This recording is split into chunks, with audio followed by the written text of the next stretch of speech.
Okay, I'm Daisuke Yoshida from Japan, of course, and I'm working for a university. It's very difficult to pronounce. It's Fukuyama Gakuin University. Even for me, it's very, very difficult to pronounce. I'm also working for OSGeo Japan, and I'm going to talk about the OSGeo Japan response activity for the March 11 disaster. As you know, in this March, terrible and sad event occurred in Japan. There are so many relief works being done just after the earthquake, and I'd like to emphasize this presentation, this output, is not done only, not only me, but of course many communities like OSGeo and OpenStreetMap, also university, companies, and also from abroad. So we collaborate with many people. So first, I'd like to show several photos from tsunami affected area. So you can see the left side that is a huge tsunami. So this area, it's an old tsunami, a huge, massive tsunami. It's approaching the coastal area of the northern Japan. So this is, you already saw this slide. It's also the massive tsunami here. And this is after the tsunami, so everything swiped out away, nothing there. And this is a vertical view of the inland area. So what do you think this white object? So this is the ship on the building. And even this huge vessel is brought into the land and placed like this. It's a very huge one. Okay, the Great East Japan earthquake, that is what we call it. I think this kind of information you already know, so let me explain very quickly. The epicenter is near northwestern Japan, so you can see this OpenStreetMap. And we call it the Tohoku region. Over 50,000 are killed, and still many people are missing. This disaster brought about tsunami and nuclear crisis, and lots of areas were power failure and communication was cut down. So lots of confusion in Tokyo area. Even Tokyo is located here. So many confusions in terms of communication and transportation. So many people could not get home, so they have to walk from their station, from the downtown to the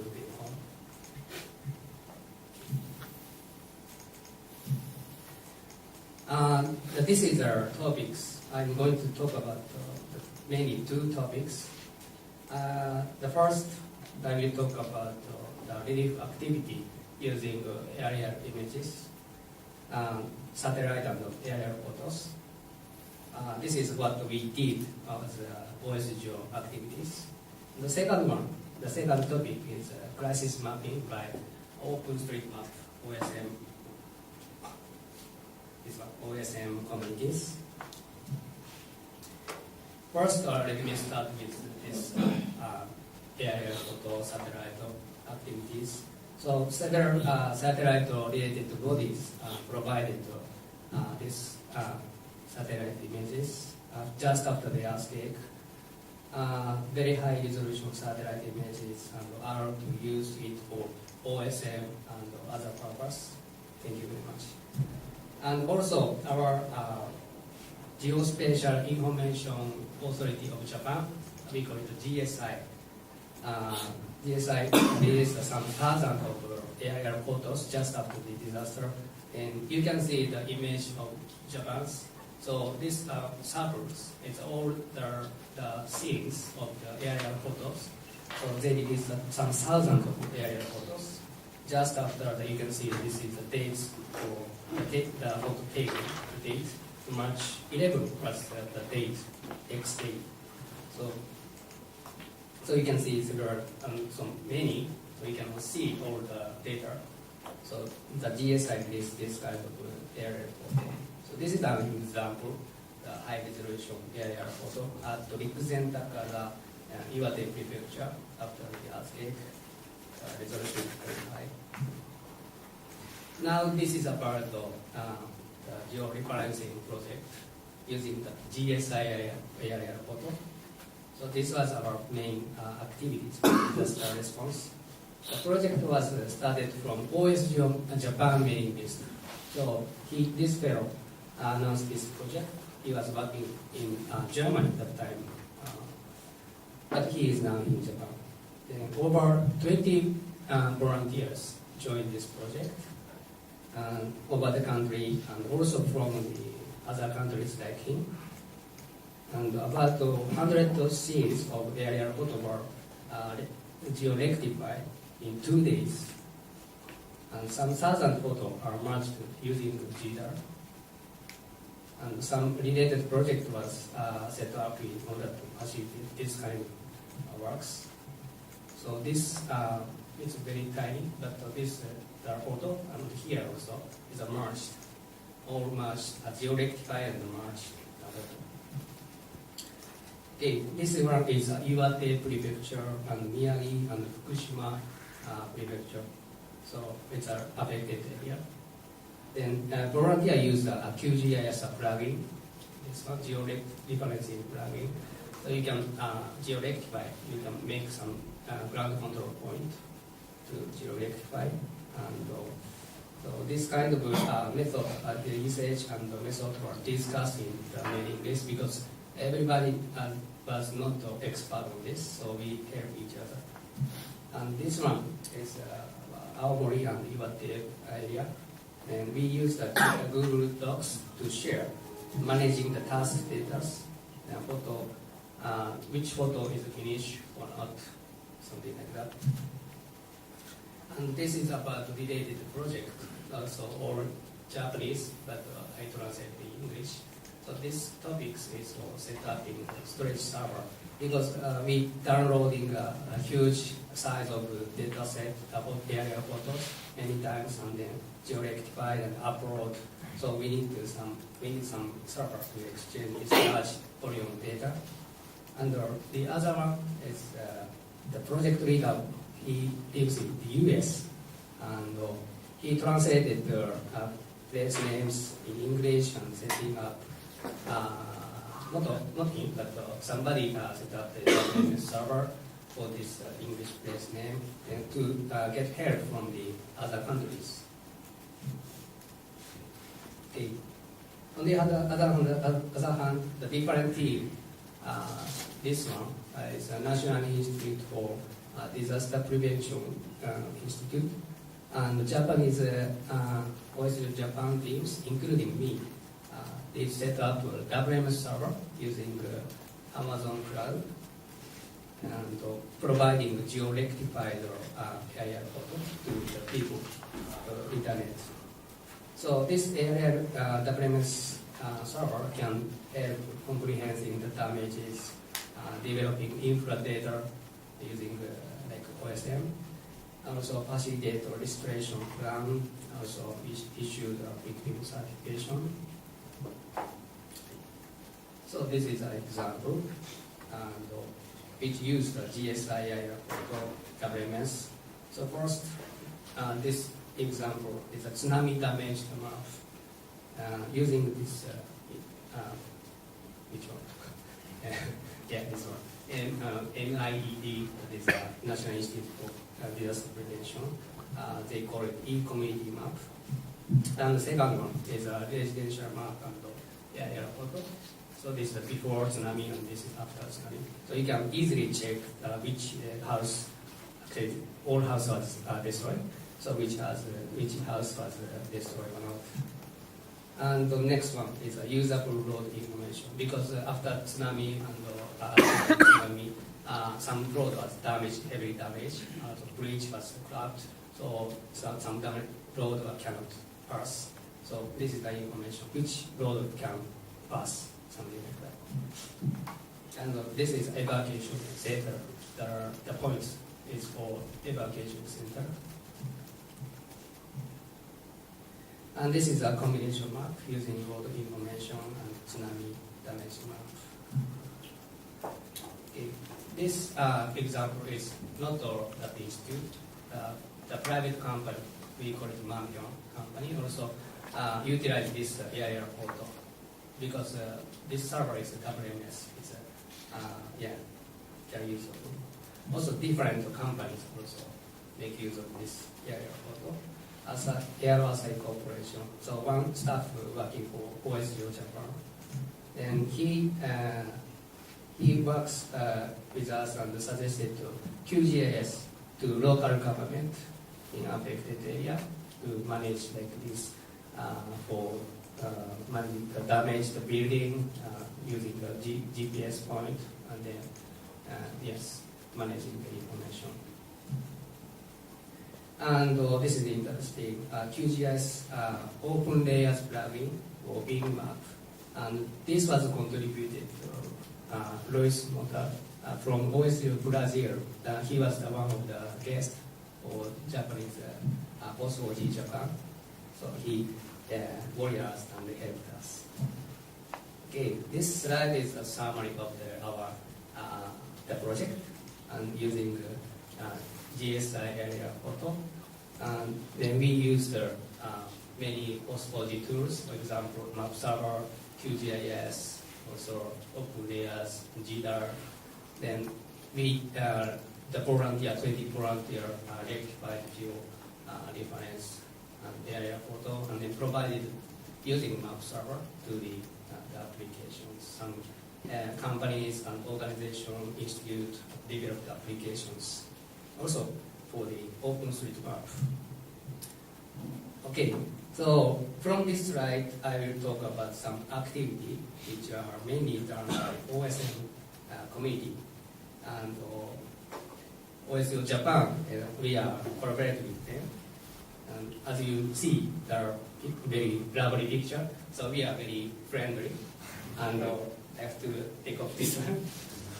So now, I mean, OSM teachers. So something like this. Okay. Because this slide is created by not me, it's somebody from OSM. So let's start with crisis mapping for Japan earthquake. So as I mentioned before, some satellite and map bodies provided some satellite image or map data. And the OSM volunteers trace these data, including our GSI area photos. And this is the OSM map as of 2009 around the Sendai area, which is the biggest city in Tohoku area. And this one is 2011 after tsunami. So who did this kind of great works? So some student group in Nara and Hokkaido University, especially Nara University, Nara students. This photo is from Nara. Finally, 100 students were joined, and they are taking shift for 24 hours. So somebody always working and making map to trace road and building and evacuation center, something like that. And of course, not only the students, so many some volunteers from abroad. Yeah, so many people helped us. And how they trace the data? So they use the OSM web mapping tool, Photoraj, and Bing map to trace the data. Actually, this is not the top area, so this is just an example. And this is one of the result. Natori city area. So you can see that it's a coastal area, and this blue area is a tsunami damaged area. So that time still some water was remaining. And next, also what kind of category of the information. So maybe this is too tiny to see. For example, this is if I can see. Something like useful information, medical center, help, emergency help, something like that. We can see the categories. Also, how people can submit this incident report. You can submit mail, Twitter, and website. Then too many reports submitted to this system. And then some information is not correct, so the people some volunteer have to check. So these moderators check and publish the information. So this is the example, the report. So it looks like this. So this is the translation. So we need help, something like that. Then somebody made a call to the self-defense forces, and they said help is coming. Okay, so as I mentioned at the beginning, so many communities and companies was from abroad offered great support, and the cloud company also provide their server resources. For example, Amazon provided cloud resources for Shinsai.info, so for us, the area for the WMS server. So we are very lucky because Amazon was just started their service in Tokyo in March. Then March 11th, the disaster has happened. So there are many other companies offered their kind of support. Thank you very much. And without this kind of cloud resource, we are not able to handle the huge number of data and access which are from crowdsourcing data. So I believe this was a very great output and successful case. So okay, I'm getting finalized my speech. So we had a huge earthquake disaster in the past, about 16 years ago, in around the Kobe area, which are one of the big cities in Japan. So compared with that disaster, there are many online volunteer activities this time compared with the Hanshin earthquake. Especially geographical related activity were done by many people through social networks. Because internet infra and cell phone network are very advanced compared with 16 years ago. And also we extensively utilize FOSS4G tools this time, like QGIS, map server, and so on. And many and variety of collaboration with done with different communities and also other countries in real time. It's very, very wonderful. And Japan is a disaster country, and it's sure we will face as a big disaster in near future. So for faster response to possible future disaster, I think we need to enhance more power from community bodies. So we also need to clarify roles of each community, like OSGeo Japan, what we should do in emergency situation. I think better clarify, something like that. So we also better enhance collaboration with other countries. But I think Korea also saying we need to mitigate the language barrier. So because we speak Korean or Japanese language, so it's very big difficulty on English communication. And also, I think we realize this is a very important activity to promote FOSS4G by training or making documentation and translation, because without FOSS4G, as Mori-san mentioned, it was very difficult to do anything like we did this time for disaster. Okay, thank you very much, and I want to really thank whoever supported us and worried us. Yeah, thank you very much. 감사합니다.